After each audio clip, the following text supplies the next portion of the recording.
گئے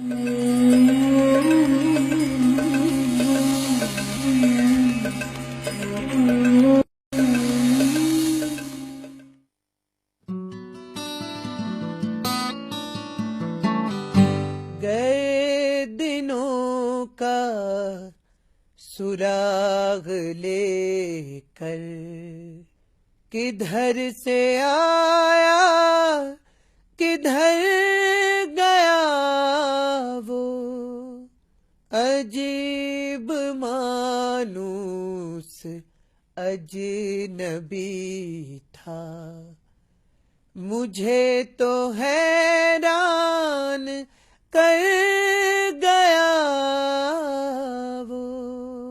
یہ مانوس اجنبی بہت سے لوگوں کے دلوں اور ذہنوں میں نئے دنوں کی امید پیدا کر گیا۔ عمر اصغر خان کو مانوس اس لیے کہا جا سکتا ہے کہ وہ ہم میں سے ہی ایک تھے، لیکن ان کی ہمت اور لگن ہمارے لیے اجنبیت کی حد تک نہیں ہے۔ 1953 میں ایبٹ آباد میں پیدا ہونے والے عمر اصغر خان میں بچپن ہی سے لیڈرشپ کی صلاحیتیں نمایاں تھیں۔ اسکول میں بھی انہوں نے فائنل اپنے ایئر میں ایک بہت بڑی اسٹرائک بھی آرگنائز کی تھی جو آج بھی اسکول والوں کو یاد ہے۔ تو میں کہہ رہا ہوں لیڈرشپ کوالٹی اور حقوق کے لیے آواز اٹھانا وہ بہت ارلی لائف میں آپ سمجھیں ان کی لائف کا ایک حصہ بن چکی تھی۔ اسکول کے بعد اپنے والد ایئر مارشل اصغر خان کی طرح وہ بھی افواج پاکستان میں شامل ہوئے۔ 1971 میں آرمی میں کمیشن لیا اور جلد ہی کیپٹن کے عہدے تک پہنچ گئے، لیکن سقوط مشرقی پاکستان اور پھر بلوچستان میں آرمی ایکشن سے اصولی اختلاف کی بنا پر انہوں نے 1973 میں استعفیٰ دے دیا۔ 1973 وغیرہ میں جب عمر فوج کو چھوڑنا چاہتے تھے، انہوں نے کہہ دیا تھا میں چھوڑنے والا، تو میں نے ان کو یہ کہا کہ پڑھ کر BA کر کے انگلینڈ اب چلے جائیں باہر۔ کیمبرج یونیورسٹی کے ترقی پسندانہ ماحول نے عمر کی سوچ کو مزید جلا بخشی۔ یہاں پر پاکستان میں جو حالات دیکھے تھے سیاسی، پھر وہاں پر جب انگلینڈ گیا اس کو ایک اور نظریے سے اس نے چیزوں کو دیکھا۔ واپس آ کے مجھے بڑا سناتا تھا یہ چلی میں کیا ہو رہا ہے، بڑا اس کو کچھ اس وقت انٹرسٹ ہو گیا تھا۔ میرا یہ خیال ہے کہ جب وہ پاکستان واپس آیا اس وقت تک وہ بالکل 100% فوکس تھا کہ اس نے زندگی میں کیا کرنا ہے۔ ایسیکس سے ماسٹرز اور پھر کیمبرج سے M.Phil کرنے کے بعد وہ 1979 میں پاکستان واپس آئے اور پنجاب یونیورسٹی لاہور میں پڑھانا شروع کر دیا۔ مجھے لوگوں نے کہا بعد میں بھی اور ان بٹوین بھی لوگ کہتے تھے کہ تم کیوں نہیں اس کو روکتی کہ وہ کوئی اچھی نوکری لے یا کوئی اور کام کرے جس میں پیسے زیادہ بنتے ہوں، مگر میرا یہ بالکل کبھی نہیں تھا۔ میں ہمیشہ چاہتی تھی وہ ایسا کام کریں جس میں وہ خوش رہیں۔ پنجاب یونیورسٹی میں تدریس کے دوران اسٹوڈنٹس کے علاوہ دیگر شعبوں کے افراد کو بھی انہوں نے ان کے حقوق اور دوسرے علوم کی تعلیم دینا شروع کی۔ اس وقت میں ان سے اتنا متاثر ہوا جب انہوں نے ہمارے یہاں ٹریڈ یونین کے لوگوں کی کلاسز لی اور پڑھایا انہیں اکنامکس کے متعلق وہ چیزیں جن کا تعلق مزدوروں سے، ملک سے، صنعت سے، سب سے تھا، تو میں بہت زیادہ متاثر ہوا۔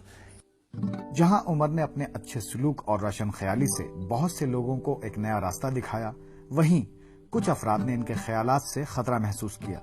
کہا جاتا ہے کہ ان لوگوں میں سب سے آگے انتہا پسند تھے۔ ایک دفعہ ان پر اٹیک ہوا، وہ ٹیچر تھے، تو عمر نے مجھے بتایا کہ بھئی ایسا ہوا ہے، تو میں نے کہا چلیں ہم لوگ ساتھ چلیں گے، لیکن ہم اپنے یہاں کچھ ٹریڈ یونین کے ساتھیوں کو لے لیتے ہیں ساتھ، کیونکہ اگر وہ پھر اس طرح دوبارہ اٹیک کریں تو اکیلے آپ کو نہیں جانا چاہیے۔ تو عمر نے کہا کہ نہیں، وہ جو بھی ہے وہ تو میرے اسٹوڈنٹ ہیں، تو میں ان کے خلاف کسی اور کو تو لے کر نہیں جاؤں گا۔ میں پوچھ رہا تھا کون لوگ ہیں کیا ہے، تو وہ کسی کا نام لینے کو تیار نہیں تھا کہ ہم نے ان سے کوئی بدلہ تو نہیں لینا۔ یونیورسٹی کے اندرونی اختلافی رویے کو تو انہوں نے اپنے اخلاق سے سنبھال لیا، لیکن مزدوروں کی ایک ریلی میں شرکت انتظامیہ سے برداشت نہ ہو سکی۔ اس شمولیت کی بنا پر ان کو یونیورسٹی سے نکال دیا گیا۔ انہوں نے تحریک استقلال کے یوتھ ونگ کی ذمہ داری سنبھال لی۔ ہمارے پاس وہ لوگ آ رہے ہیں، جماعت میں شامل ہو رہے ہیں، جن کا تعلق کسی بڑے گھرانے سے نہیں، وہ کوئی بڑے